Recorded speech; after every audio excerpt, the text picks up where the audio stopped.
welcome back to the Roger channel, and today we're taking a look at the Star Wars Black Series Galen Erso from the Rogue One line. Looking at the front of the box, you of course get the figure and the accessory right here in this window. You get the Star Wars Black Series logo up on top, the name of the lineup the character's from, and their name down here. And on the side, you get this really awesome artwork for the side mural. And like I've mentioned before, by adding other figures from the same lineup, you can create a mural. So here's Galen alongside Antok Merrick. And looking at the back, you get a bigger portrait of the character, a description, the number which falls into the line, and some warnings. Here's the side of the box, bottom, and the top. And real quick, I did want to point out that this is a Target exclusive figurine. And with that out of the way, let's go ahead and open it up and see what's inside. And here he is out of the box. And looking up close, he looks really good.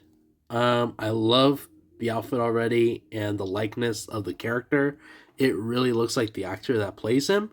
And other than that, let's start from top to bottom. Looking at the head sculpt, it looks pretty good. Again, I guess it is at the point when they started improving with the articulation and stuff. So I'm really happy about that. And then the photoreal tech looks great. You can see right here in the eyes. He has a little bit of a stubble right here. The hair looks great. And then what I was getting at is finally there is a joint down here at the neck as well as top of the head. So you get plenty of movement. Here's side to side, back, and forward. Looking at the torso, it's a little bit different than like the traditional sort of like Imperial officer outfits. This is more of like a engineer outfit, I guess. So he has like this white collar piece up here, and it runs down into this olive color for the rest of the outfit. But other than that, he does have a ball joint right here. You could hear that snap.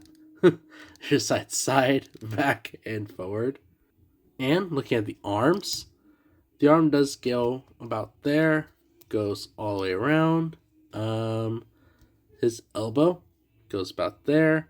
He has articulation right here at the wrist and the hand, as well as the other side.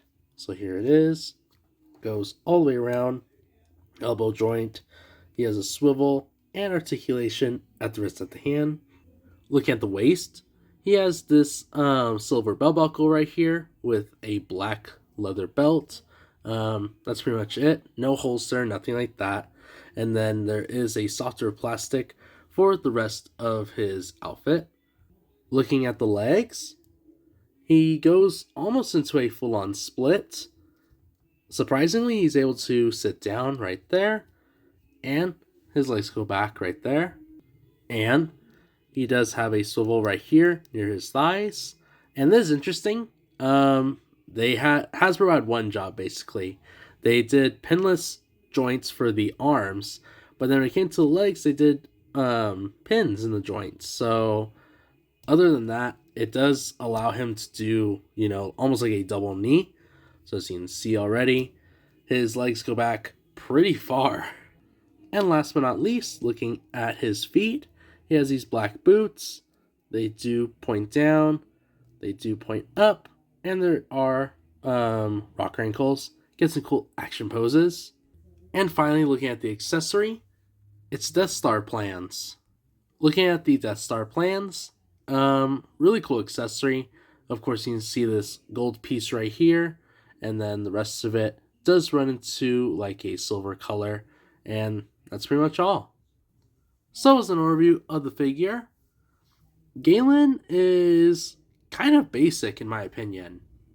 I was not expecting it to be like super duper or anything, but I actually kind of forgot about him being like one of the Target exclusives at the time. And kind of interesting exclusive, like, it is somewhat of a good character in the film, don't get me wrong, but the accessories are kind of interesting. You just get the Death Star plans. His hand like the other hand right here, you can see, is built to hold a blaster, so I'm surprised they didn't give him at least one weapon or something. And even though he just shows a few times in the film, it's kind of interesting how they just added him just for this, and that's pretty much it. But overall, isn't too bad. If you are going to do the scene with Krennic and him, you obviously do need Galen to be a part of that, so pretty okay. But yeah, so far he would be more of the like plain and dry figure of the lineup so far that we reviewed. And there are some other ones that we have yet to see, so just keep in mind.